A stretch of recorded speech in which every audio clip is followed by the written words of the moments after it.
Bienvenidos, exploradores. Continuamos este viaje por las vías fantasma en España. Esta vez nos van a acompañar Explorador Solitario, quien se dedica en cuerpo y alma a tal cometido, para hablarnos de una línea muy querida por él. Hablaremos con Sienar sobre el supuesto tren del oro nazi. Además, entrevistaremos a un explorador que lleva unos cuantos años en la afición, Sanguin. Pero antes de comenzar, me gustaría anunciaros que, a punto de agotarse la segunda edición de mi libro, Exploradores Urbanos, las crónicas del tiempo perdido, vais a poder adquirirlo, además del email del programa, lahora-del-explorador-urbano@gmail.com, ya está disponible en eBay. Abajo, en la descripción, tenéis los enlaces de compra. ¿Comenzamos este viaje? ¿Nos acompañas?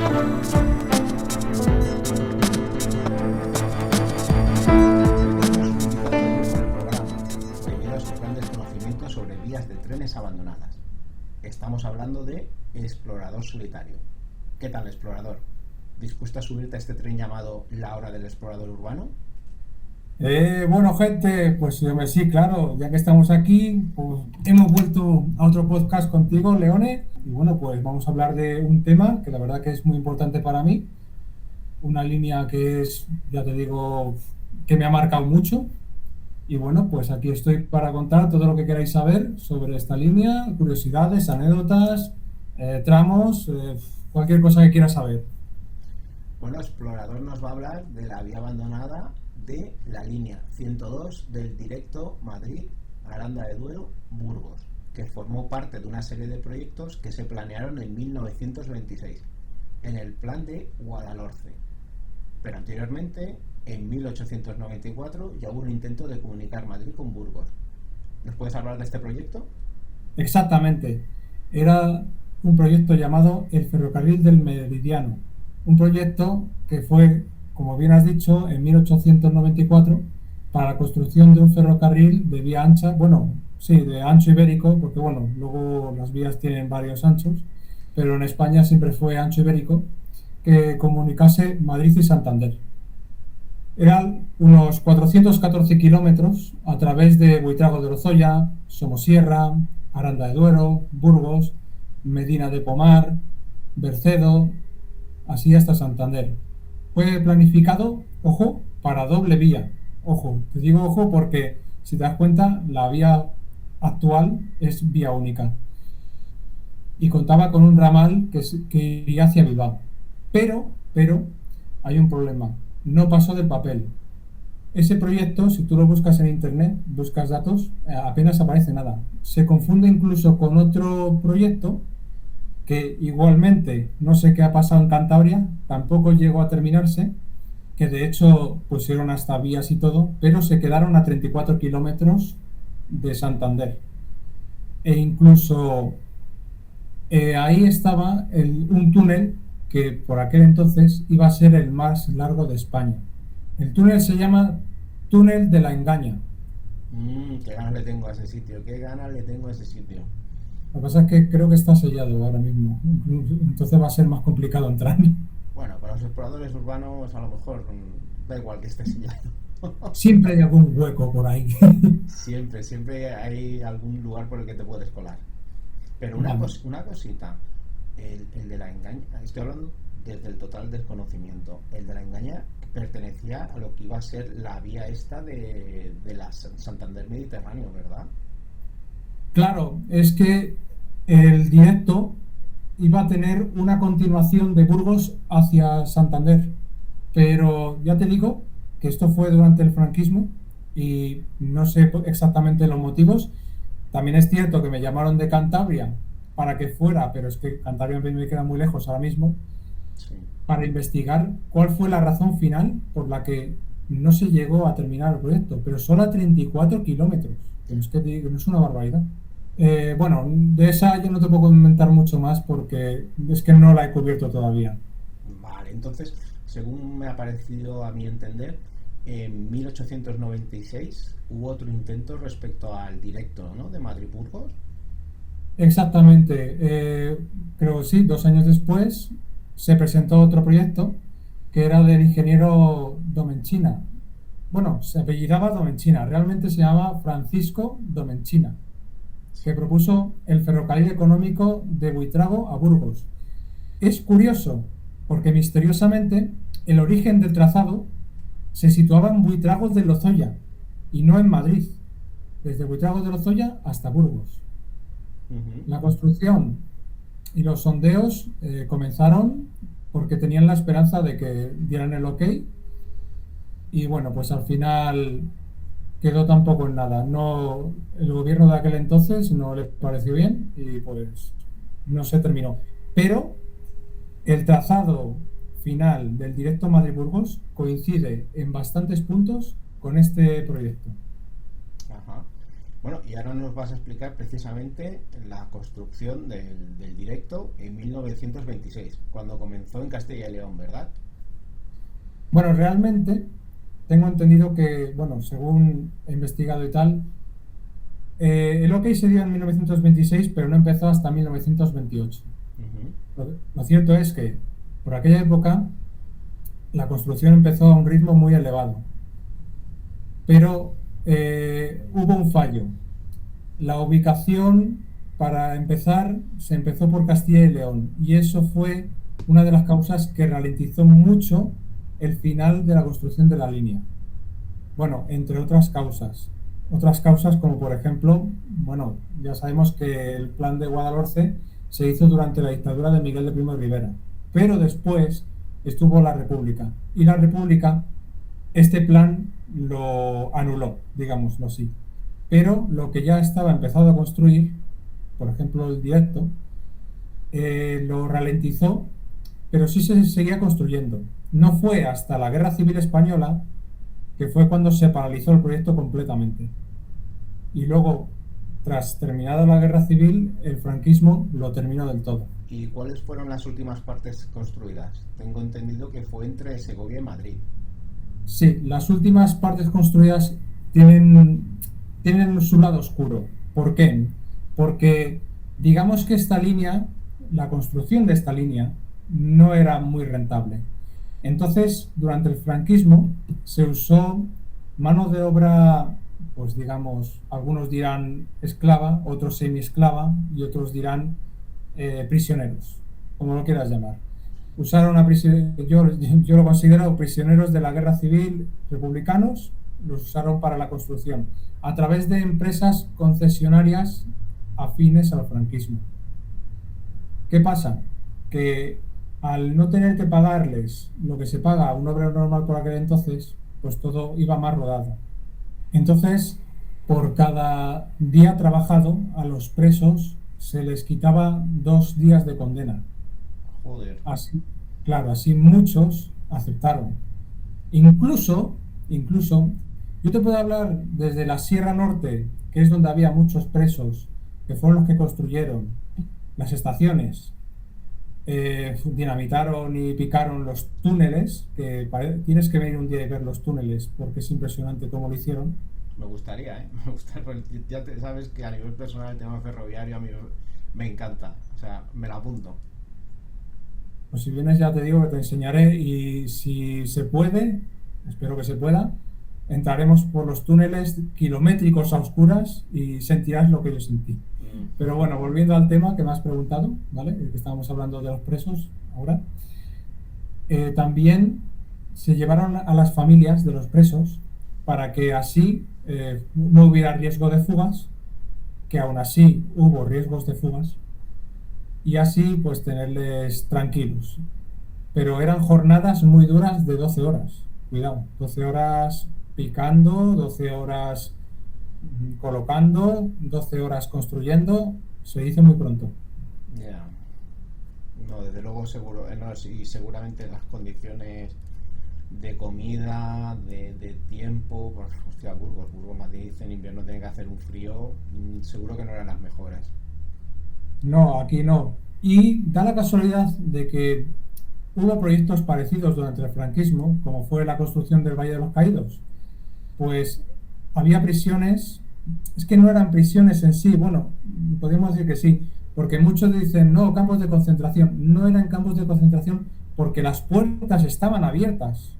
porque les interesaban a los presos estar allí, hacer su trabajo y salir antes de la condena, me refiero. Sí, sí, sí. Entonces, de todos los complejos penitenciarios como estos, solo queda uno y está en Bustarviejo y hace visitas guiadas y está como restaurado para poder ver cómo vivían, dónde comían, dónde dormían, incluso la enfermería, todas las instalaciones. Los baños, impresionante los baños, por cierto. Mm. ¿Cuántos kilómetros de vía abandonada directo Madrid-Burgos crees que has recorrido? Si tienes un cálculo más o menos. Pues mira, sí, llevo un cálculo. Realmente llevo 107 kilómetros de vía recorrida andando, tramo a tramo, por el directo Madrid-Burgos. Ujú. ¿Y cuántos kilómetros de vía hay?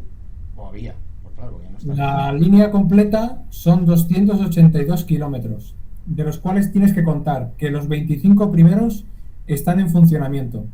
Pertenecen a la línea de cercanías de la Comunidad de Madrid. Bueno, está dentro de la Comunidad de Madrid, pero creo que pertenece al Gobierno central, que se comprenden desde Chamartín hasta Colmenar Viejo. Después de Colmenar Viejo hay vía libre, nunca mejor dicho, hasta Aranda de Duero. Pero yo empecé en Bustarviejo, bajé hasta Miraflores de la Sierra y no me he atrevido a llegar hasta Soto del Real porque bien es cierto que hay como trenes de mercancías, digamos, de transporte de vehículos.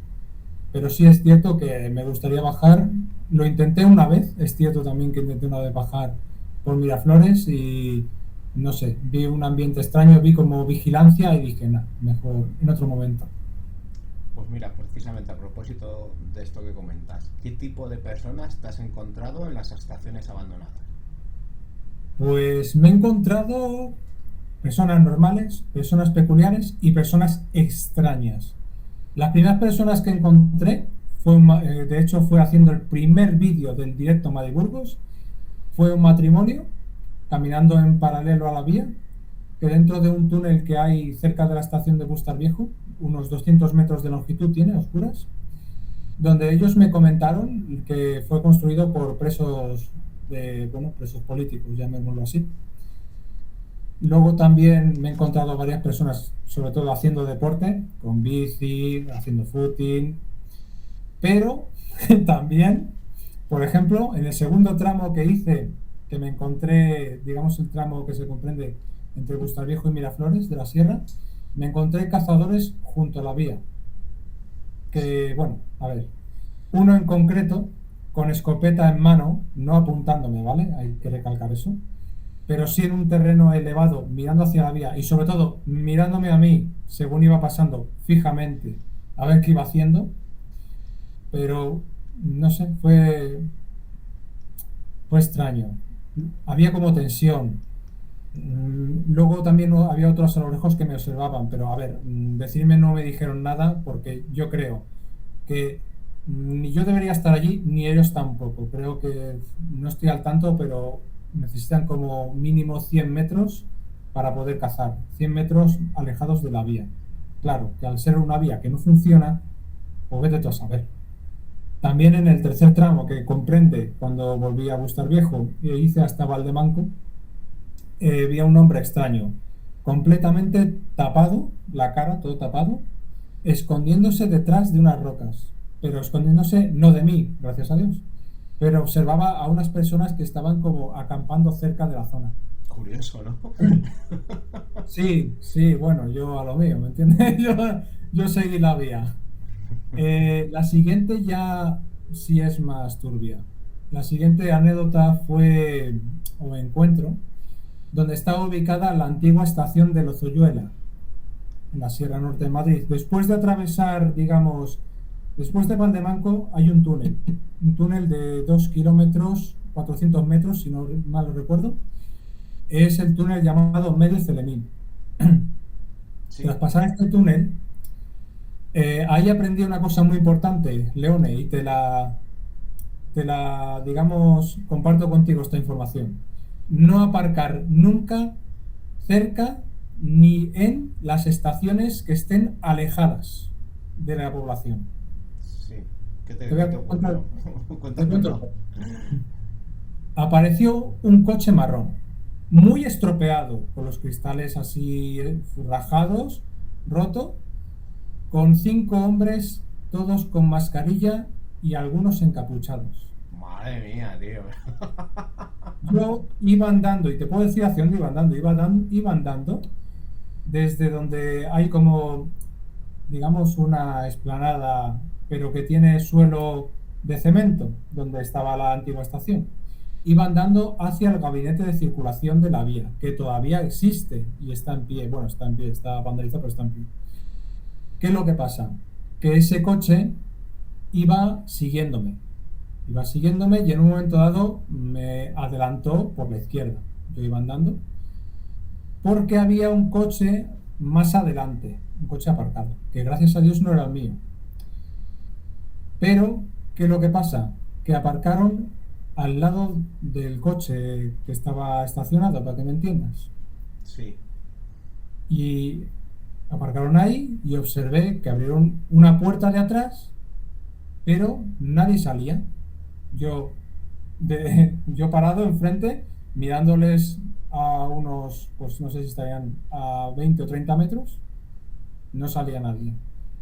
Hay que tener en cuenta que este lugar que te digo está apartado, hay muchos caminos de senderismo, pero el núcleo urbano está a 5 kilómetros, que es el pueblo de Lozoyuela. Ellos empezaron a salir del coche y aparecieron varias personas a lo lejos, personas que venían haciendo, un grupo de personas que venían haciendo senderismo.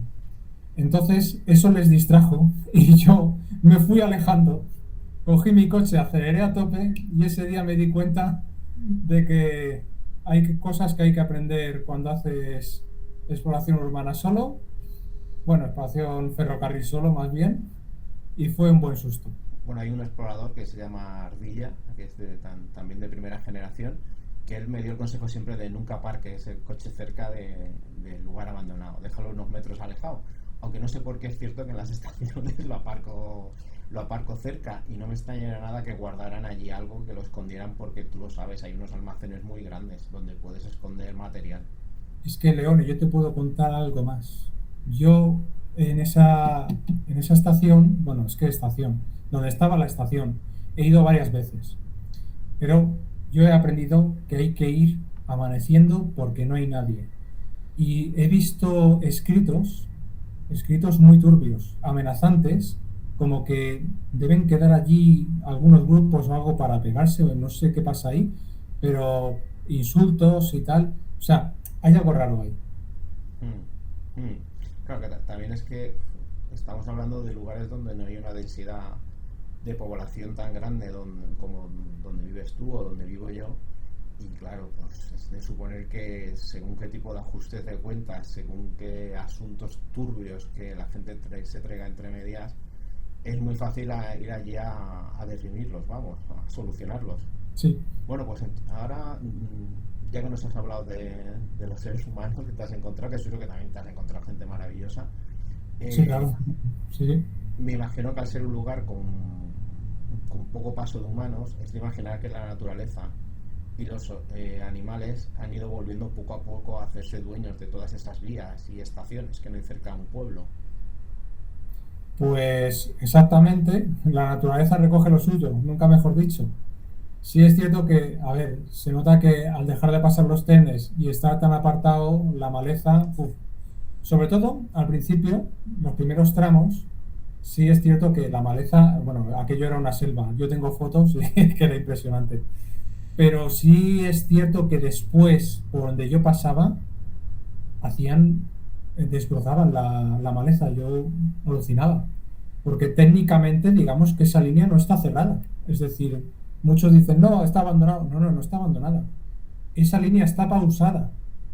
Dicho por gente que conoce el tema, que habló con ellos, está pausada, pero no está abandonada. Es decir, que en cualquier momento se puede reactivar. Esa es la esperanza que queda. Pero sí, animales me he encontrado, mira, tanto vivos como muertos, que es lo peor.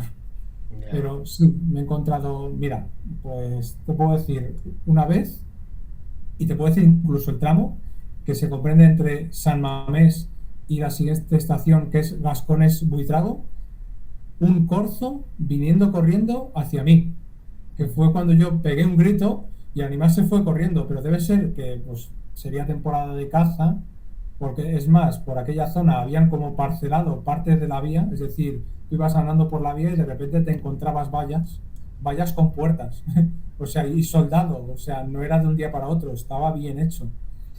Y me encontré eso, debe ser que harían como un coto de caza allí o algo, pues un corzo viniendo hacia mí, que tuve que pegar un grito y bueno, hubo suerte y el animal se asustó, que si no se asusta me lleva por delante porque era enorme. Y me imagino que ya todo lo que sean jabalíes, ciervos, conejos, me imagino que habrás visto también. Pues mira, jabalíes no he visto todavía. Sí me he encontrado una vaca andando paralelamente hacia la vía en sentido contrario a mí, pero nada, si no le hacen nada, no le dicen nada, la vaca pasa de ti. Perros también me he encontrado, no sé si eran abandonados o no, no tengo ni idea. También es cierto que donde me lo encontré al perro era alejado de todo, pero el animal me miró, pero no hizo nada. Lo cierto es que muchas de estas cosas no las grababa porque ya iba volviendo. Entonces, como yo hacía el tramo andando para adelante y luego vuelve para atrás, pues cuando vuelves para atrás te quieres coger el coche para ir a tu casa. Pero sí, también, mira, sobre todo en los túneles, los murciélagos han cogido lo que es suyo. O sea, se han hecho incluso hay túneles, el túnel llamado Sola Mojada, no te puedo decir el número del túnel que es porque no me acuerdo, ya tanto no llego, pero los nombres sí me acuerdo. En ese túnel yo he visto, es donde he visto más animales muertos. Y eso que ese túnel es de 1 kilómetro de longitud, no es de los más largos.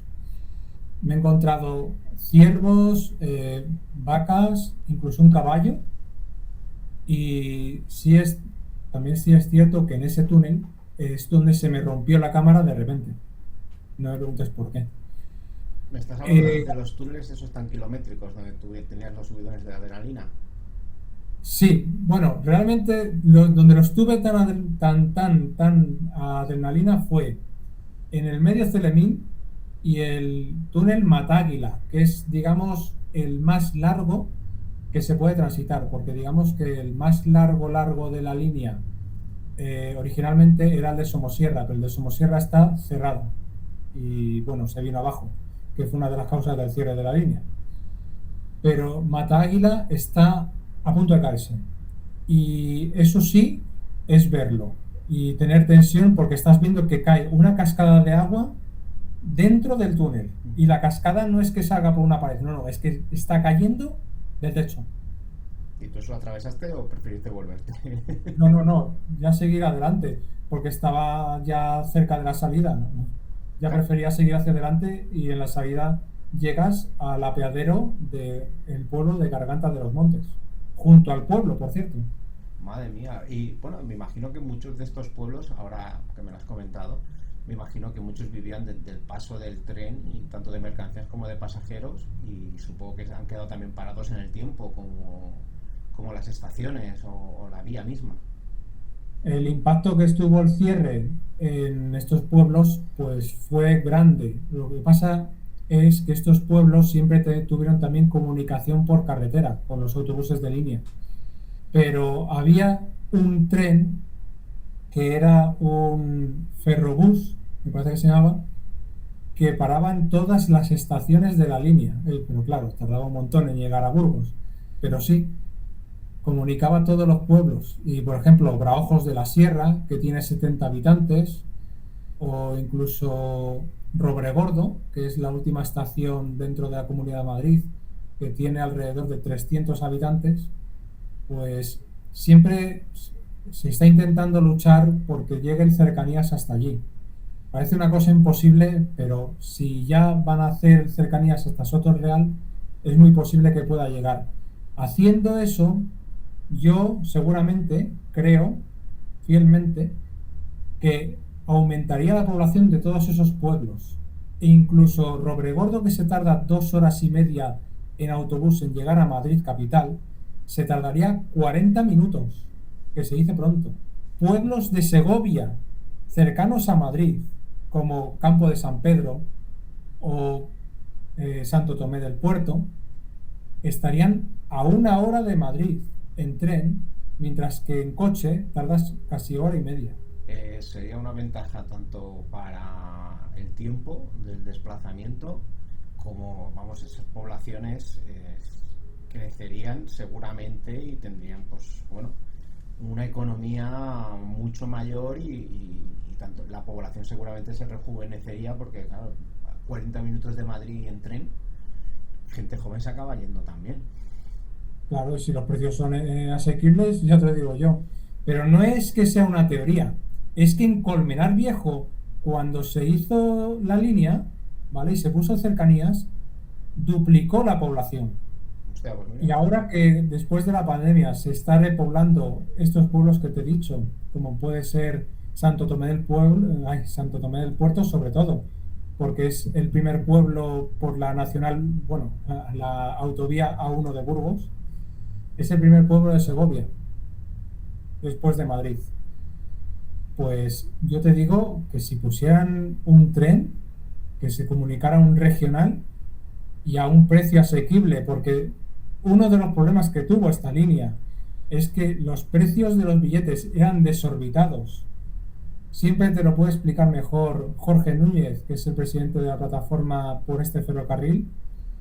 Él me comentó que por los años 2003 el precio de un billete de Aranda hasta Madrid rondaba los 23 euros, cuando por aquel entonces con 23 euros llenabas el depósito del coche y te ibas desde Aranda de Duero hasta Granada. pues para que Es, veas, para que veas. efectivamente, es lo que te digo, es intentar fomentar, pero incluso también podemos añadir que estamos hablando de esta línea, pero es que hace poco se ha cerrado otra línea hermana que es la de el directo Madrid-Valencia. Bueno, realmente era Madrid-Cuenca-Valencia, más conocido como la línea de Aranjuez-Utiel, que esa línea sí está demostrado que comunicaba los pueblos con Cuenca y con Madrid, que era muy importante para la gente mayor, para el tema de ir al médico, para el tema de pues, tener que ir a Madrid a gestiones o incluso por tener que ir a Valencia. Otra línea cerrada. Y es que el colmo de los colmos es que esos pueblos que están tan al interior y tan alejados no tienen un autobús que digas, bueno, uno cada hora. No, no, no. Al principio les pusieron un autobús que hacía el recorrido de la vía, pero ya les han quitado el autobús. Y ahora tienen 1 o 2 autobuses al día, uno para Valencia y otro para Madrid. Madre mía, pero eso es como invitar, o sea, dicen que hay que combatir contra la España vaciada y ¿qué hacemos? Vamos haciendo crecer más ese trozo de España que le llaman la Laponia española, que, o sea, porque vamos, bueno, más o menos, según yo tengo entendido, en los serranos de Valencia es donde empieza la España vaciada y ya va adentrándose en Cuenca, Teruel, Castilla-La Mancha, va hacia Castilla y León. Por lo que me estás contando es que parece que desde las administraciones con este tipo de, no sé, de procedimientos que están realizando, parecen que estén fomentando que vaya creciendo más cada vez la España vaciada. Exactamente, lo que me dijo un alcalde de uno de estos pueblos afectados, que bueno, es el alcalde de Carboneras de Guadalajara. Él expuso que, bueno, si nos quitas el tren, por lo menos arréglanos la carretera. Y le contestaron, arreglaremos la carretera cuando haya dinero.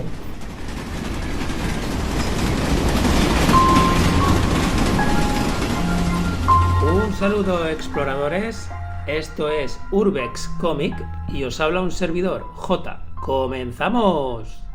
Hoy os voy a recomendar la novela gráfica En tren, autobiografía de la vergüenza, de Erin Williams. Está editado por Gudai Editions en el año 2023. Tiene 296 páginas y formato tapa blanda y el precio ronda entre 24 y 26 euros. Y bueno, ahora vamos a hablar un poco de Erin Williams. Es una escritora, ilustradora y investigadora que vive en Nueva York. Es coautora del gran libro de actividades para gente ansiosa, y su obra suele abordar los problemas sociales de la gente y los suyos propios, como en la novela gráfica que tratamos hoy. Y bueno, hasta aquí los 4 apuntes de la vida de la autora, de Erin. Ahora vamos a entrar de lleno en la recomendación de hoy. En Tren, autobiografía de la vergüenza, trata explícitamente del alcoholismo, el acoso sexual y las agresiones sexuales. Temas duretes, vamos. Son las memorias gráficas de Erin en las cuales profundiza en su pasado a través de la narrativa de un solo día de viaje hacia y desde el trabajo en tren, o lo que es lo mismo, en el trayecto de su casa al trabajo y del trabajo a su casa. Dibujado en un estilo esbozado en blanco y negro con alguna nota de color de vez en cuando. Es un relato visceral de la lucha de la autora contra el alcoholismo, la vergüenza, sus deseos y sus encuentros, a menudo brutales con hombres. Erin se desnuda en esta obra, no se guarda nada. Cada vez que describe a algún hombre que ve en el tren, presta especial atención a cómo se relaciona con ella. Erin señala que cuando está en el tren por la noche siempre toma nota de cuántos hombres hay en el tren. Trata de identificar quién parece peligroso y quién parece seguro. Madre mía, qué viaje más angustioso, ¿no? Hacen tren. Trata temas incómodos pero reales, y la vulnerabilidad con que lo cuenta lo convierte en una lectura única. Y por último, remarcar que esta obra es una novela gráfica que desde mi punto de vista va dirigida a los amantes de las historias reales, a lo cotidiano, aunque a veces sea dura la vida, contando con tanta naturalidad temas peliagudos que normalmente nos callamos. Y bueno, que esos temas no por no hablarlo desaparecen. Bueno, exploradores, ya no cuento nada más.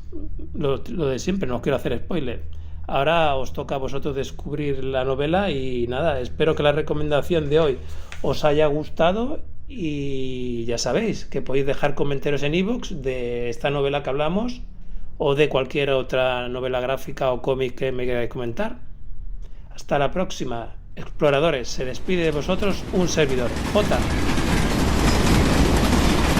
problema de todo esto es un pueblo, digamos, porque Cuenca es más frío, sinceramente, tema de invierno, y nieva más. Entonces él me decía que lo último que se cerraba en el transporte era el tren, y si se cerraba era a lo mejor 2 horas, hasta que pasaba una quitanieves y volvía a ver el tren. Y lo que más me dijo que me impactó, dice, siendo Cuenca la segunda provincia más grande de España que solo tenga una estación de tren, que es el AVE en Cuenca capital. Madre mía. Mira, fíjate, para refrendar un poco lo que acabo de decir, de que parece que estén favoreciendo la despoblación de estos lugares. He cogido aquí de mi biblioteca un libro, leyendo el resumen, pone 2.500 kilómetros por la España despoblada, la llamada Laponia del Sur.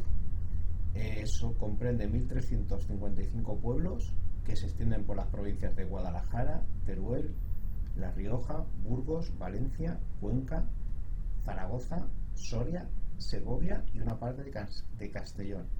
En su interior viven menos de 8 habitantes por kilómetro cuadrado. No hay un lugar tan vacío en toda Europa. Y estas personas parece que estén favoreciendo, quitando transporte a estas poblaciones, para que estén favoreciendo que esto vaya más. Sí, una cosa es lo que dicen y otra lo que hacen, como lo puedes ver. Sí, no, es terrorífico a lo que se dedican. Al final, ¿qué quieren? Que la gente esté toda hacinada en la costa y en grandes ciudades como Madrid. No sé, no lo entiendo muy bien. Bueno, ya sabes lo que están diciendo ahora, esa teoría de las ciudades de 15 minutos, ¿no? No, pues explícamela porque a lo mejor creo que no me suena haberla escuchado. No estoy muy al tanto porque gracias a Dios yo no vivo en la ciudad grande, pero creo que lo que quieren hacer es que todo lo tengas a 15 minutos de tu casa. El médico, el colegio, pues el supermercado, el trabajo, todo a 15 minutos, para que no te muevas de ahí. Sí, todo a 15 minutos, pero yo me acuerdo cuando yo vivía en Barcelona, que ahora por suerte vivo y muy bien en un pueblo, que cualquier gestión no baja de 1 hora. Cualquier gestión que vas a hacer no baja de una hora. Entonces, no sé, no entiendo muy bien. Es mucho también de lo que se han quejado en Soria, ¿no? Por ejemplo, que les han ido quitando también todo y me refiero de tema de conexiones. Y se está quedando, la verdad es que el centro de España, si ya les quitas esos nudos de comunicación han sido de toda la vida el ferrocarril, que es lo que ha hecho crecer ciudades y en otros casos desaparecer cuando lo quitan, no entiendo muy bien a las administraciones. Exacto, y sobre todo tener en cuenta que o sea, vamos a ver, han puesto una vía que tú sabes el impacto medioambiental que tiene una vía, ¿vale?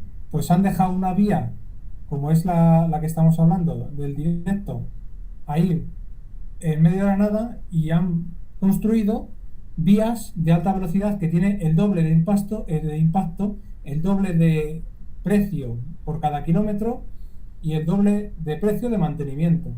Es, pues no sé, quieren fomentar las comunicaciones entre ciudades y a los pueblos como dejarlos abandonados. Debe ser que, bueno, pues los pueblos al final es donde se vive la esencia, se vive la cultura, se vive el folclore, ¿no? Se puede decir así, de España y bueno, pues parece que nos querrán quitar la identidad porque no encuentro otra explicación. Claro, pero el colmo, ¿sabes cuál es? Que en la alta velocidad están quitando estaciones. Según tengo entendido, el AVE que pasaba por Madrid, que iba a Sevilla, y bueno, creo que es así, creo que paraba en Ciudad Real. Bueno, pues creo, según he leído, que querían quitar esa estación.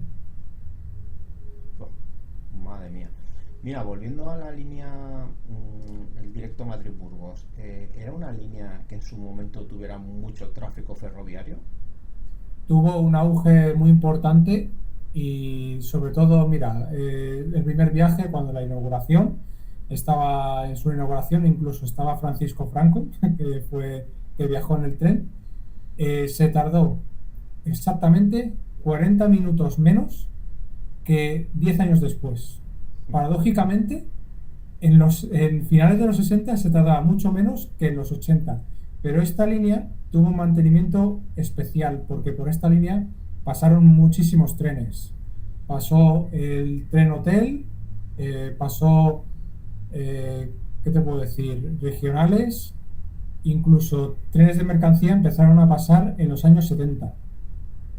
Tuvo muchísimo funcionamiento y muchísimo uso hasta los 90. A los 90 fue cuando empezó el declive, cuando empezó a dejarse el mantenimiento, digamos no dejarse, pero sí bajar el mantenimiento de la línea y poco a poco, paulatinamente, se ha ido olvidando. Pero sí, esta línea fue muy importante por aquella época. Y tú, a título personal, en esos 107 kilómetros que te has recorrido andando de línea, ¿qué impresión te llevas tras haber conocido su historia, tras haber caminado pues por la vía, por las estaciones, haberlas explorado? Claro, yo empecé de cero y me la encontré sin más, pero sí es cierto que durante el recorrido he ido conociendo gente, he ido conociendo historias, he ido conociendo hechos y me parece horrible y una falta de respeto tanto por los que diseñaron la vía, que fueran de un bando o de otro. Yo no te hablo de un bando y de otro, porque esto fue antes, pero quienes construyeron la vía, que fueron los presos, que murieron muchos presos. Tengo constancia de varias personas que murieron haciendo la vía y me parece un insulto enorme a la memoria de esa pobre gente que hayan cerrado la vía o que la hayan dejado ahí sin más y la hayan vandalizado y arrasado. Yo he admirado el paisaje, que es impresionante, el paisaje que puedes observar durante el recorrido por la vía, por la Sierra Norte de Madrid y ver tanta tranquilidad. O sea, yo me he tirado tramos de vía ya después de Somosierra, yendo por la provincia de Segovia, tramos y tramos, kilómetros y kilómetros sin ver a nadie. Esa tranquilidad, esa paz, yo la verdad que muchas veces lo digo en el trabajo, digo, es que soy feliz en la vía. Bueno, eso está muy bien. A mí me preguntaron en su momento por qué vuelves a hacer un programa. Bueno, ¿por qué haces un programa que no se ha hecho hasta ahora? Un podcast sobre el Urbex. Y dije, mira, porque de 2008 a 2010 fueron algunos de mis años más felices de mi vida, explorando. ¿Quieres transmitir, no sé, alguna reflexión final? Aunque yo creo que ya lo has dicho muy bien. La reflexión final, yo diría que hay que luchar por esta España no vaciada. Yo lo considero la España olvidada. Hay que fomentar las comunicaciones, hay que fomentar el tren convencional, que es muy importante. Y sobre todo, mira, hay que ir a la vía y verlo.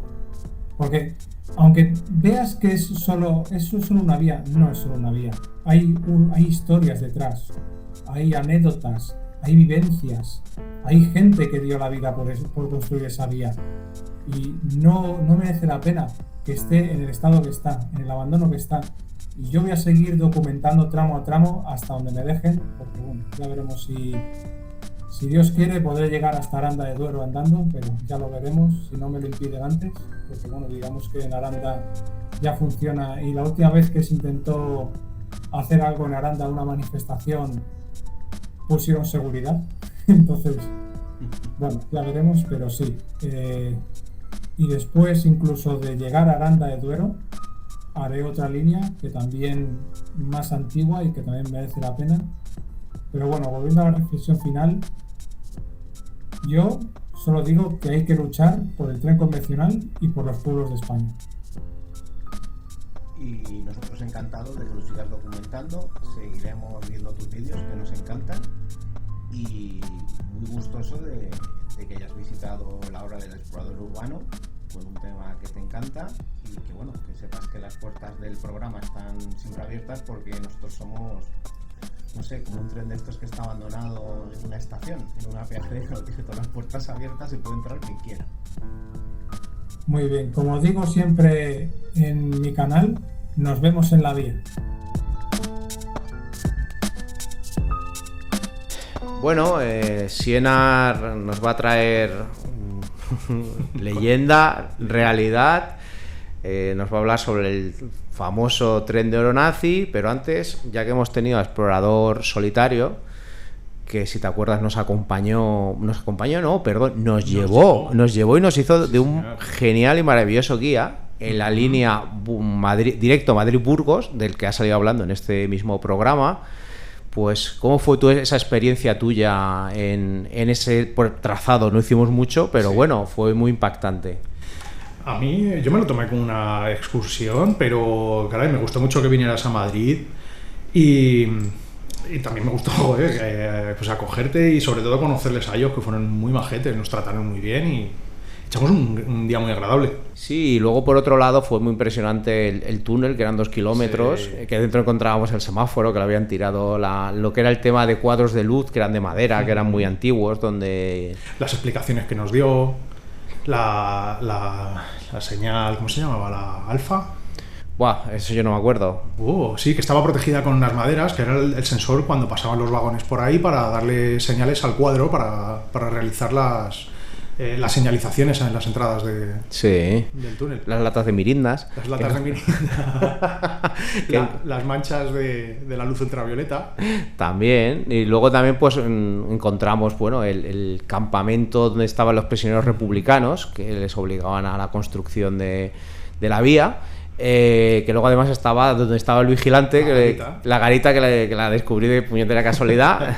Yendo a hacer mis necesidades, y bueno, a mí me llamó mucho la atención porque parecía una línea de tren que en cualquier momento mirabas para atrás porque pensabas que iba a venir un tren. Sí, yo ya estuve en esa zona, en el tramo de Robregordo, porque está la estación, se puede acceder hasta con el coche. Ya estuve hace tiempo. Y en aquella época, yo creo que hace ya 10 años, en aquella época todavía yo creo que debía de pasar algún tren, porque no estaba la pátina de óxido sobre los raíles, estaban pulidos. Entonces, igual yo cuando entré, o a lo mejor lo acababan de cerrar ya, no lo tengo muy claro. Luego fuimos también a Lozoya, al viaducto, que era impresionante por altura, el viento que hay, no me extraña que hay, eso es peligroso, haya fallecido gente, impresiona mucho toda esa estructura, impresiona mucho encontrarte las señales. Bueno, fue un día muy, muy agradable con Explorador Solitario, su compañero, que era Auxin o algo así. Su nick no me acuerdo. Con su pala esa que servía tanto para cortar, como cavar, como asesinar. O hurgar en las manchas de la luz ultravioleta. Y no sé, un viaje muy divertido, como a esa España que está desapareciendo, pero que se resiste a hacerlo. Y bueno, ahora vas a hablarnos precisamente de... material ferroviario. Pero del bueno, del que traspasa el tiempo para convertirse en leyenda. Coméntanos. Leyendas. Pues desde luego que poco más que una leyenda. Un auténtico misterio, el que se esconde bajo tierra al sur de Polonia. Algunos dicen que son hasta 30 toneladas y otros que podrían ser más de 150. ¿Cuánto oro hay en el tren perdido de los nazis? Por algún motivo se retoma la búsqueda en la década de 2010. A mediados de esta década, las autoridades de Polonia piden que se deje de buscar por la presencia excesiva de saqueadores. Se cree que el tren, que medía unos 150 metros, contenía armas, propiedad industrial, joyas y otros objetos de valor. Todas estas cosas son relatos que proceden de un minero polaco, ya fallecido, que residía en la zona y participó en la construcción del túnel donde estaría el tren. También intentó encontrarlo este señor. Por estas fechas, dos personas, un polaco llamado Piotr Koper y un alemán llamado Andreas Richter, aseguran haberlo localizado y solicitan a las autoridades acceder al 10% de su valor por revelar su ubicación. El gobierno de Polonia parece estar dispuesto a pagar si la información es cierta. El abogado de sus descubridores lo compara con el precio del Titanic y periodistas locales insisten en que se trata de un fraude. Numerosos peligros acechan. No solo contendría armas, sino que podría haber trampas en sus accesos y en el propio tren. El vehículo podría contener explosivos y los túneles de acceso estar inundados de metano, por lo que el aire sería irrespirable o tóxico. El propio minero polaco, en su lecho de muerte, anunció que el tren, que es blindado, estaba minado. El objetivo de introducirlo en un túnel sería protegerlo de ataques aéreos de los aliados. Eso suena como muy peliculero, ¿no? Es muy peliculero. El rollo de el tío en el lecho de muerte, habla del tren nazi con oro escondido. Es como muy Indiana Jones, casi ¿no? Me recuerda a la peli de Godzilla con Jean Reno cuando le acercan el mechero al hombre. Al señor ese moribundo, ¿no? Moribundo y dice Godzilla. Aquí con un minero polaco, ¿no? Nazis Gold. Curva. Nazis. Continúa, por favor. A finales de la década, los dos descubridores discuten y deciden no trabajar juntos. Las autoridades polacas ya estuvieron realizando excavaciones y Richter cesa su participación, pese a haber gastado ya 80.000 euros y estar 95% seguro de la existencia del tren. Piensa que su compañero polaco está jugando al despiste. Mientras, Koper continúa la búsqueda por su cuenta, recibiendo fondos de aficionados a la arqueología. Curiosamente, ambos no han recibido ni un céntimo, a pesar del beneficio lucrativo que ha recibido la región por la brutal visita de turistas por el motivo de la búsqueda del tren. ¿Tú qué crees, Leone? ¿Puede ser una leyenda o no? Yo creo, y comparándolo con casos españoles que ha habido aquí, yo por ejemplo en la televisión de Cataluña era sobre cuando la República estaba, ya que sabía que iba a perder la guerra, que se fueron hacia Francia pasando por Figueras y por allí, que iban los camiones cargados de oro y de obras de arte. Hubo un camión cargado de oro que desapareció. Y el programa estaba muy chulo, de la televisión catalana, porque se dedicaban a ir por los túneles o las cuevas donde decían los lugareños que era donde habían escondido el oro. Decían, yo vi unos soldados republicanos con un camión, lo escondieron en ese túnel de tren abandonado, lo escondieron en esa cueva, lo taparon, volvieron, pero nunca volvieron. Ya que saco este tema, tú creo que de España tienes que comentarnos algo, ¿verdad? Con las conexiones con los nazis. Sí, pero posterior a la República, ya con el régimen de Franco, en pago por la extracción de wolframio al gobierno alemán, se llegó a ver un montón de movimientos de oro con destino a España y Portugal en camión a través de la frontera con Francia. Se calcula que España y Portugal recibieron hasta 154 toneladas de oro en total, lo que contrasta un poco con el hallazgo en Huesca de 86 toneladas en el sótano de un almacén desvencijado. Fíjate, ya estamos hablando de un montón de toneladas.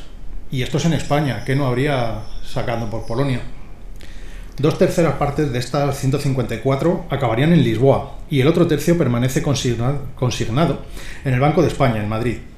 Todos los conductores tenían permisos de trabajo y se realizaron más de 300 viajes para mover la mercancía. Del oro, sin embargo, del almacén no se tiene más noticia. Del camión este del oro que supuestamente está en el norte de Cataluña tampoco. Al final sacaron la conclusión de que era toda una leyenda los reporteros. Y bueno, y el tren de oro nazi este tiene toda la pinta de que también. Puede ser una leyenda, pero sin embargo esto se sabe que es cierto y se sabe dónde está el oro, salvo el almacén de Huesca. Ahora falta el tren. Ahora falta el o el camión. Volviendo a Polonia, las últimas noticias vienen de Koper, quien afirma haber localizado el tren finalmente en el interior de un lago, utilizando técnicas de georradar, tras haber localizado ecos de varias formas geométricas regulares, que podrían corresponder a estructuras artificiales. Todas estas investigaciones han sido realizadas en puntos que se reparten en una franja de 100 kilómetros sobre el mapa. Sin embargo, a estas alturas, otros investigadores afirman que es posible que el tren finalmente no contenga ni oro ni tesoros, sino materiales y productos químicos que los alemanes necesitaban para defender Berlín del Ejército Rojo. Otros investigadores están convencidos de que habría más tesoros ocultos en una red de túneles descubierta bajo un cuartel alemán. ¿Estará conectado el hallazgo del tren con los tesoros de la cámara de ámbar del zar Pedro el Grande? Tan tan. Tan, tan.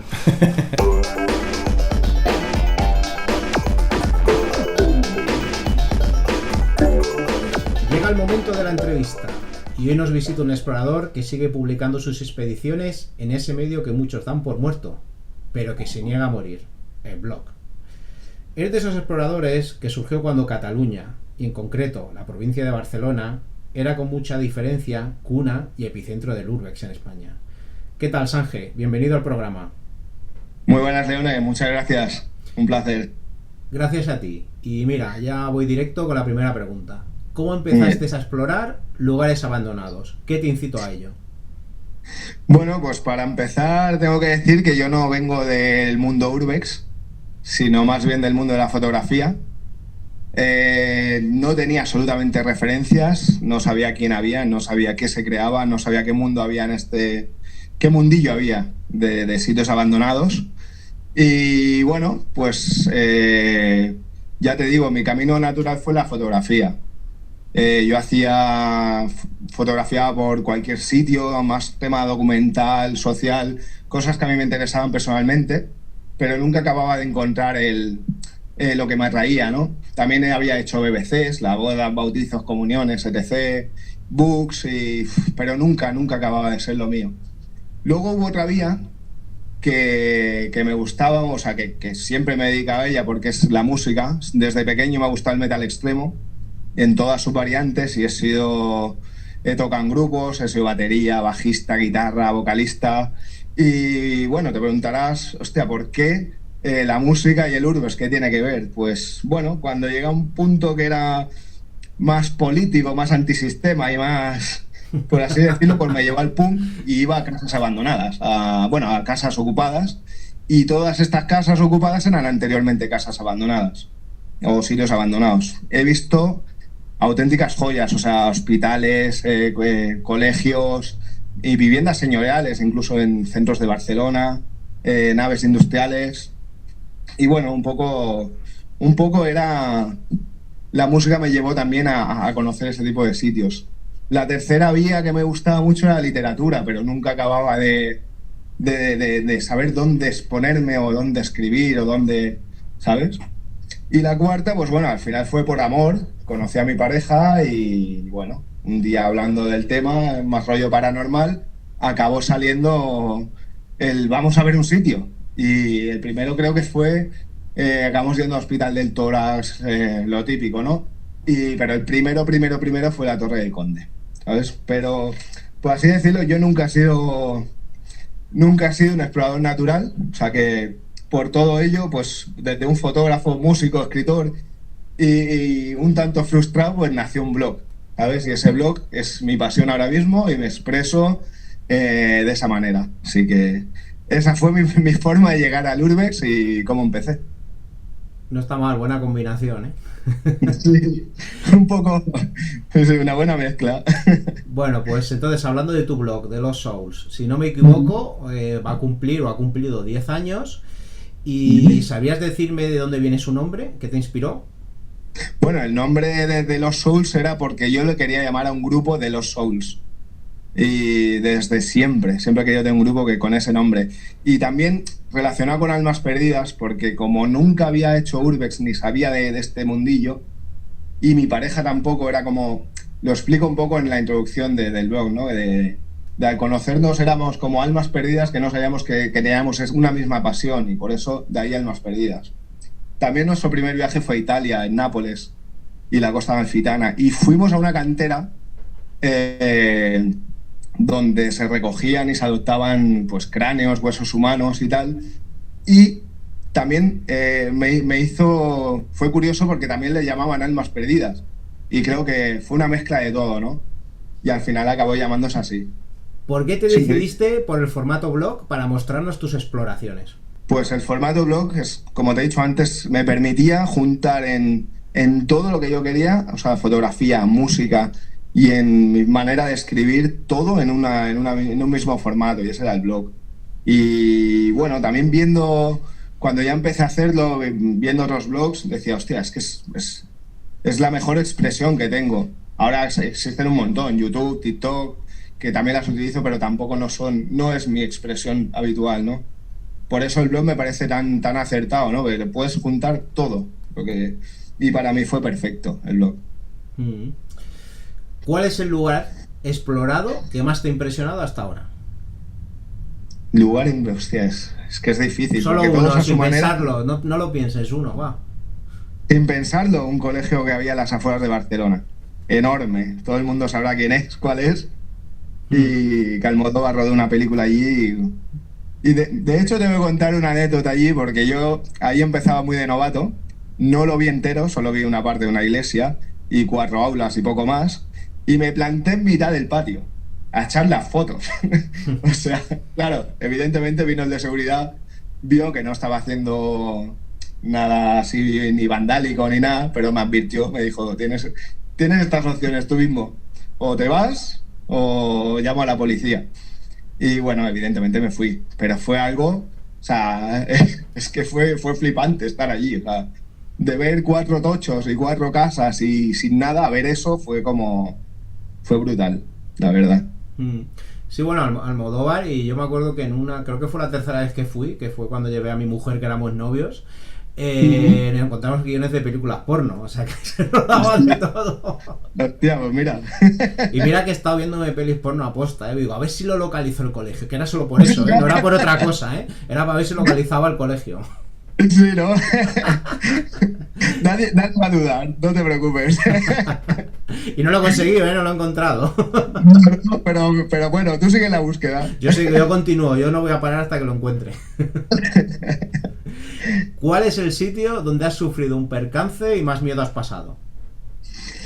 Es que por suerte yo no he tenido percances así serios, o en una ocasión me saltó una alarma y la verdad que me rayó un poco y no me gustó la experiencia. Pero así percance, el único fue en un pueblo que estaba por la zona del Pirineo.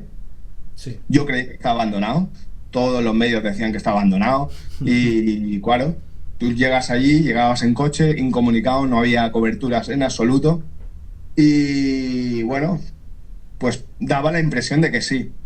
Y cuando llegabas a una explanada y veías el pueblo encaramado hacia la montaña, ¿no? La calle principal. Aparcamos y justo cuando íbamos a salir nos salió un tío claro, yo lo vería como 2 metros. Igual era un tío de 1,90 m o 1,80 m, pero era el último hippie que había en la tierra. El último, lleno de mierda, con las barbas, con el pelo largo, y bajó corriendo toda la calle. Claro, nosotros nos quedamos paralizados. Le decía, ¿este tío qué quiere? Y encima me gritaba, tranquilo, tranquilo, tranquilo. Y digo, ¿pero cómo voy a estar tranquilo? ¿Qué quieres? Y claro, el hombre solo quería llamar por teléfono, pero digo, hostia, no le voy a dejar mi teléfono. Aparte estoy comunicado, aquí no hay cobertura. Y yo solo dije, bueno, digo, dame tu teléfono, yo te llamo. Lo entendió y me dice, pues bájame contigo. Y porque de ahí al pueblo principal igual habían 15 minutos o 20. O sea, tal era la incomunicación que ni él mismo podía comunicarse con nadie. Y total, con la de mierda que llevaba el pobre. Y la forma en la que estaba, dije, es que estoy haciendo trekking por esta zona y claro, no voy a bajar ahora. Yo si quieres te vengo a buscar luego. Y me supo mal, porque igual el hombre tenía muy buena fe, pero, hostia, yo estaba acojonado. Y montar a ese hombre en el coche, pues yo me acojoné, la verdad. Mm. Bueno, a mí me pasó algo parecido en Asturias, pero hay que sumar que el tío tenía una ballesta de fabricación propia, que según él era para cazar jabalís. Venga, pues mira, repasando tu blog, veo reflejado lo que nos pasó a los que llevamos un tiempo explorando. Y es que empezamos, sobre todo por Cataluña, ocasionalmente en territorio español, pero poco a poco nos fuimos abriendo a explorar en el extranjero. Sí. ¿Qué nos puedes decir de esas experiencias, sobre todo en Italia? Resumen, muy resumen. Muy resumen, de hecho han sido las mejores, la verdad. O sea, España te curte como explorador porque tienes que currártelo. Aquí no es tan fácil encontrar. Ahora se está empezando a convertir en algo fácil encontrar ciertos sitios por youtubers, tiktokers, etc, etc. Pero en su día tenías que currártelo mucho para encontrar sitios. Y en cambio en el extranjero no es tan difícil, pero la experiencia de ver un sitio que allí hay cierto respeto, exceptuando sitios que son hiper conocidos y están reventados. Cuando tú vas a un palacio, cuando vas no sé, a una iglesia, tienen cierto respeto por el sitio. Y bueno, la experiencia en Italia, impresionante, por ejemplo. De hecho, he ido 2 veces a hacer urbex. Yo normalmente cuando viaje intento intercalar cierto el turismo con hacer algo de abandonos, ¿no? Y nunca es mi prioridad, pero porque también depende de mi pareja que no quiere hacer 100%, y claro, pero hostia, la experiencia fuera, tanto en Alemania, por ejemplo, fui a casi todo, era más concertado, ¿no? Por una empresa que se dedicaba a esto y podías ver, bueno, ya lo publiqué, Hohenlinchen, que estaba, la verdad, verlo tranquilo y sí, pagabas una entrada, es cierto, pero hostia, lo veías súper tranquilo, te podías pegar todo el día y fotografiando, era algo espectacular. Y como alternativa está muy bien, porque encima es patrimonio. Realmente estos sitios, muchos de ellos es patrimonio y es una alternativa que en Alemania pues lo llevan bien y se entiende. En Italia, por ejemplo, pues al menos hay respeto por los sitios, por la gente, por la vivencia, por la historia que hay allí, por las iglesias. Sí que es verdad, igual que aquí, ¿eh? Hay vandalismo, pero lo de aquí es algo ya extremo. Portugal, más o menos lo mismo. He visitado poco Portugal, pero lo poco que he visto de Portugal también, ¿eh? Está bastante bien, muy bien. En general, las experiencias fuera siempre son muy gratificantes, ¿no? Porque te encuentras fuera de tu territorio habitual, de qué te puede pasar. También vas más cómodo, porque como estás fuera, pues, hostia, pues aquí no pasa nada. Pero bueno, la verdad que como experiencia, cualquier sitio en el extranjero es brutal. Y ves otra cosa diferente a lo que hay en España. Publicando los lugares, ¿crees que se contribuye a su vandalismo y expolio? En un primer momento y de una manera romántica, como yo veo el urbex, yo pensaba que no, pero es totalmente cierto. No solamente es chatarreros o gente que le gusta robar o quitar lo ajeno para venderlo en anticuarios, que también me parece, no sé, no es tuyo, no te pertenece, no toques, ¿sabes? Pues al final yo creo que sí, en cierta manera. Por desgracia sí, pero porque no hay respeto. Incluso de los propios exploradores, ¿eh? Por joder una escena o tal y como estaba, por tener la foto única de cómo estaba, son capaces de mover, remover, pintar lo que haga falta. Y la verdad que es una pena, pero creo que sí. Y aún así, ¿crees que los exploradores guardan la memoria de los lugares con sus fotos y vídeos? ¿Guardarlo a qué te refieres? Que permanezca viva, por ejemplo, hablemos de ese colegio. Tú a lo mejor lo conociste, no sé en qué momento lo conociste, si ya estaba mucha degradación. Ya estaba degradado. Claro, pero por ejemplo, los primeros exploradores que entraron, gracias a ellos, puedes conocerlo cómo estaba intacto y además se guarda la memoria de, pues yo qué sé, de esos frescos que había que luego robaron y de aquel piano. Entonces, si tú crees que se acaba guardando toda esa memoria. Yo creo que lo guarda más el que, como nosotros, le apasiona este mundo, valora lo que es, porque al fin y al cabo yo creo que alguna vez he escuchado que decías que es un explorador urbano para ti. Para mí es alguien que es como un historiador, un arqueólogo del patrimonio, por así decirlo, porque realmente a ti lo que te gusta es ver realmente cómo estaba ese sitio, por qué se ha abandonado, por qué acababa así, te documentas, y yo creo que en cierta manera sí que permanece la memoria, ¿no? Pero al final permanece la memoria de los que o han vivido o han tenido alguna vivencia allí y lo han conocido tal cual, o para nosotros que nos apasiona este mundillo. Bueno, pues venga, voy con la pregunta. Explícale a alguien que no conozca esta afición qué es un explorador urbano. Pues más o menos lo que yo creo que lo que te he comentado antes. Yo creo que es una especie de historiador, una especie de espeleólogo, aventurero, pero a la vez un arqueólogo del patrimonio, ¿no? De excavar qué hay, por qué está ahí, por qué se ha abandonado, por qué documentarlo, fotografiarlo, hacerle un vídeo, lo que sea, pero que no se pierda. Alguien que le gusta que no se pierdan las cosas, ¿no? Y que, no sé, en cierta manera es un poco eso, tal y como yo veo un explorador urbano.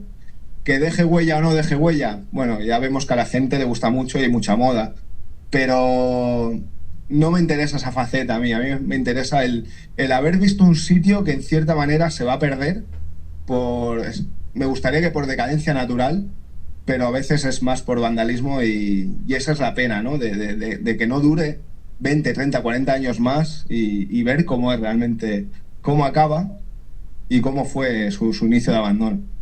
O sea que un poco es eso, ¿no? Igual me lía un poco en el tema, pero lo veo como arqueólogo del patrimonio, por así decirlo. Yo lo he entendido perfectamente, seguro que nuestros oyentes también. ¿Cómo te sientes cuando exploras solo en un lugar abandonado enorme? ¿Qué sensaciones te llegan? Buah. Pues la sensación, yo de hecho soy de esas personas que antes de ir me pongo nervioso, le da vueltas a la cabeza, piensa si está bien o está mal, pero sobre todo siendo muy consciente del respeto a que ese lugar es de alguien, ¿no? Y que bueno, y que yo me estoy autoinvitando, por lo tanto yo creo que tengo que ser súper respetuoso, al menos así es como yo lo veo y lo concibo. En un sitio muy grande, pues, hostia, yo creo que son los sitios en que más cómodo me he sentido, más que en un sitio pequeño. Porque en uno pequeño, hostia, siempre ves que puede pasar alguien, que no puede pasar alguien, pero en uno grande tienes tanto por ver, tienes tanto por explorar, pisos arriba, pisos abajo, lo que sea, que te pierdes. Y a mí me pasa que una vez paso esa fase de nervios, esa fase inicial, me adentro en el abandono y no sé, lo disfruto muchísimo. Y a posteriori también en la edición y todo, me vuelvo a revivirlo, es brutal. La sensación, no sé, es única. Es que al que le gusta esto sabe de lo que estoy hablando, ¿no? ¿Qué recomendarías a aquellos que quieren iniciarse en el Urbex? Como recomendación. Sí, sin gustarnos a nadie recomendar. Como recomendación, no sé, lo único que respeto. Porque ese lugar tiene propietario. Es de alguien, o aunque esté abandonado, o lleve 40 años en venta, o sigue siendo de alguien. Sigue habiendo una vivencia allí de alguien, de una familia, de lo que sea, incluso si es algo industrial, si es algo religioso. Yo solamente diría que respeto. Y equivocarnos nos equivocamos todos, porque yo cuando he publicado, sobre todo al principio, pues te equivocas, que si pones el nombre o dan más pistas, pero siempre que lo hagas con respeto, se aprende y creo que eso es lo único que a mí me hubieran gustado que me hubieran dicho al principio, ¿no? Y es algo que yo he seguido siempre, a rajatabla, porque yo, no sé, yo respeto mucho las normas, las normas Urbex, por ejemplo, era un tema que te quería sacar. Bueno, pues dime, sácalo tú, venga, coméntamelo. Sí. El tema de normas, yo lo sigo, pero lo sigo a mi manera. Me explico. Nunca he visto que esas 4 reglas la gente las cumpla. Y el que más claro, es que el que más te dice que hay que cumplir esas normas es el primero que las rompe. No, es el primero que no sigue ninguna de las 5. Exacto. Por lo tanto, yo sigo mi criterio y sigo mis propios valores. Y yo, mira, por ejemplo, te voy a decir que cuando yo visito un lugar abandonado, nunca, nunca jamás toco nada, ¿vale? Y mucho menos robar. O sea, es que no me interesa nada, es robar. Nunca voy súper equipado. Por ejemplo, la gente va que parece de Boy Scout o va a pasar un mes fuera de su casa. ¿Para qué necesitas tanta mochila? Boinas verdes. No sé, sí, es algo brutal. No corro riesgos innecesarios, por ejemplo. O sea, mi vida va por delante de una foto, de un vídeo, del lugar que sea, como si es el más impresionante. Hostia, es que si me muero no puedo volver a ver otro sitio, ¿sabes? Y eso hay gente que no toma riesgos estúpidamente. Otra cosa que suelo hacer es no documentarme antes para no influenciarme. Así, las sensaciones que pillo de un lugar es, no sé, es el momento, es el presente. No me gusta saber qué ha pasado ahí. Luego lo descubro, lo que ha habido, y vuelvo a ir a lo mejor porque, hostia, era impresionante, cómo no sabía nada de este sitio, ¿no? Y por último, pues sigo mi instinto. Y en muchas ocasiones el no haber entrado en un sitio me ha servido y me ha ayudado a que me pillaran, por ejemplo. En la famosa casa de la bailarina, por ejemplo, Gerona, lo que te digo de instinto, iba directo a esa casa, iba por la carretera con coche y justo se me cruzaron los Mossos. Y tal y como se me cruzaron los Mossos y llega al sitio, digo, van a volver. Digo, van a volver porque aquí no pasa nadie, es un pueblo súper pequeño, y digo, van a volver. Y sin salirme del coche los Mossos volvió y fue a la misma casa de la bailarina. Y yo dije, menos mal. Digo, o sea, ¿sabes? Pero no solo me ha pasado aquí, me ha pasado fuera, en el extranjero también. Ha habido ¿Sabes qué significa eso, no? Perdona que te interrumpa. Perdona que te interrumpa. ¿Sabes qué significa eso? Que ya han pillado otros exploradores urbanos dentro. No, está claro. Aparte, cuando fui yo era un sitio muy famoso, todo el mundo iba y claro, estaba claro que tal como los vi dije, yo no, hoy no es el día, ¿sabes? Y me he quedado sin ver sitios, sobre todo en el extranjero, en Italia, por ejemplo, sitios muy guapos por el mismo instinto y la misma sensación. Y luego he acabado acertando, porque he visto quién entraba o quién no entraba y dije, ¡buah! Menos mal que no he entrado, ¿sabes? Sí, bueno, ya nos conocemos todos en el mundillo y hay algunos que no entran No. de manera lícita, para decirlo de esta manera. La verdad que no, y por suerte, pues mira, es lo que te decía antes, tampoco me he encontrado ninguna situación súper incómoda con gente, ni quizá porque lo veía venir o lo he evitado de alguna manera, ¿no? Bueno, Sange, pues ahora coméntanos algo más positivo. Dinos los 3 lugares de los que mejor recuerdo guardas. Bueno, pues el primero fue un cine, el cual pedí permiso, y fue la primera vez que me dieron permiso, y yo dije, guau, esto va a ser un chollo, ahora voy a entrar con permiso a 2 sitios, y no, nunca me han dado permiso. y bueno, la experiencia en el cine fue brutal, porque de repente un cine que a lo mejor llevaba 10, 15 años cerrado, y vino, no sé cuánta gente vino del pueblo, nos empezó a hablar de historias de lo que pasaba allí, de la época franquista, y fue algo brutal. O sea, la experiencia con la gente fue genial. O sea, es que es inexplicable si no estás allí, ¿no? Y tanto que casi me quedo sin hacerle fotos, porque entró uno, entró otro, y bueno, maravilloso, y esa gente pues sabrá quién es y si alguna vez escucha el programa. Y nada, la segunda fue en Portugal. Estábamos haciendo una pequeña ruta por el norte y justo nos encontramos en el Palacio de la Vizcondesa. Sí. Y claro, y esto es una espinita que tengo clavada en el corazón porque no lo he visto. Yo tampoco, no lo vi. Si te sirve, yo tampoco. Sí, ¿no? Pero es que fui en el momento que era el momento álgido de ese sitio, ahora está bastante mal.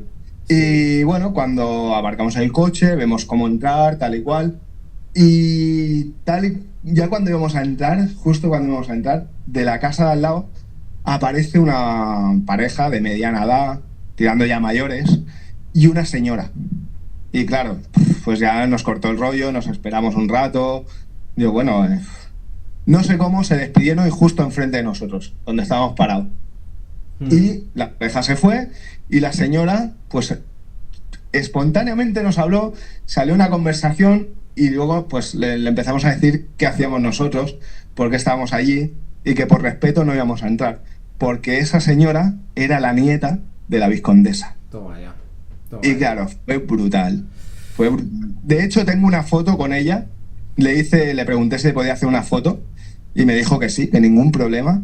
Y tengo la foto de ella con el Palacio de la Vizcondesa detrás. O sea que no sé qué será de esa mujer ahora, pero a mí me regaló un momento único, la verdad. O sea, aunque no hubiera el sitio, fue algo único. A mí, mi país favorito para explorar fuera de España, a mí mi preferido es España, pero fuera de España es Portugal, y es precisamente por este tipo de detalles que la gente tiene una educación y unos detalles que es muy difícil de encontrar en otros países de Europa en los que está explorando. Sí, sí, la verdad que sí. Y voy a sumarte otro más, porque Italia es otro de esos países que creo que aún conserva esos valores y esas formas. El tercero fue, pues, íbamos a visitar una iglesia, que era la iglesia que estaba contigua a una villa. Sufrió un terremoto en su día y, bueno, pues, lo curioso de ese sitio es que es una iglesia muy pequeña, pero tiene unos frescos que son impresionantes, pero impresionantes, y aún se conservan genial. Pues, llegando allí, la puerta estaba completamente abierta, podíamos haber entrado perfectamente, pero por eso digo lo del respeto, ¿no? Justo la casa que había enfrente era de la familia, de esa villa y de esa iglesia. Les piqué, les dije quién era, que venía desde España solamente porque me gustaría fotografiar esa iglesia, y no solo no me dejaron entrar, es que me pegué 3-4 horas, y luego cuando salimos conocí a los 3 o 4 generaciones del pintor original que era de esa villa. Y bueno, fue brutal. Aparte de la conversación, que fue algo maravilloso, lo que aprendes teniendo respeto es que encima que te dan permiso, aún te regalan más. Y a mí me regalaron entrar en la propia villa. Y claro, sí que no tengo foto porque ya me dio respeto por ellos, por la familia, porque claro, sufrieron un terremoto. No murió nadie de la familia, por suerte, pero en la entrada, solamente en la entrada, había más de 15 centímetros o 20 de grieta. O sea, estaba fatal, pero ver cómo era el comedor chiquitito con ese mobiliario antiguo fue increíble. Increíble. El hombre, pues, bajísimo. La verdad que la familia se despidió como la típica familia italiana que lo ves ahí en las pelis, ¿no? Sí. Toda la familia ahí con la mano. O sea, fue algo maravilloso, la verdad. Yo solo puedo decir de Italia que tengo ganas de volver a explorar, porque me lo pasé genial, y lo que coincido contigo, una gente encantadora, con la que muchos años después seguí hablándome después de haber estado allí explorando, y eso no me ha pasado en ningún otro sitio. Que conocer allí a personas y estar durante años manteniendo, aunque fuera por internet, por la distancia, mantener una relación. Genial, eso es lo mejor. Pues bueno, sintiéndolo mucho, llegamos a la última pregunta y vamos allá con ella. ¿Tienes alguna consideración final? Realmente no, la verdad, o sea, no. Sobre todo a ti, agradecerte la posibilidad de que me dieras esta entrevista, me concedieras la entrevista. Saludos a Medusa y Nero. y bueno, y a todos los que hacéis posible este podcast. Y si me permites, a un amigo muy especial que es con quien comparto mis experiencias un poco, cuando no voy solo con mi mujer, y es a Pablo de Olvidado y Decadente y su pareja Eli. Bueno, pues espero que lo escuchen y que has tenido ese detalle con ellos, que los has comentado. Yo muy agradecido de tenerte en el programa, y bueno, pues a ver si coincidimos nuevamente por las ondas, o mejor todavía, en un lugar abandonado. Pues sería maravilloso, cuando quieras. Venga, un fuerte abrazo, Sánchez, hasta luego. Por cierto, que no se me olvide, The Lost Souls, su blog, vale mucho la pena visitarlo. Muchas gracias.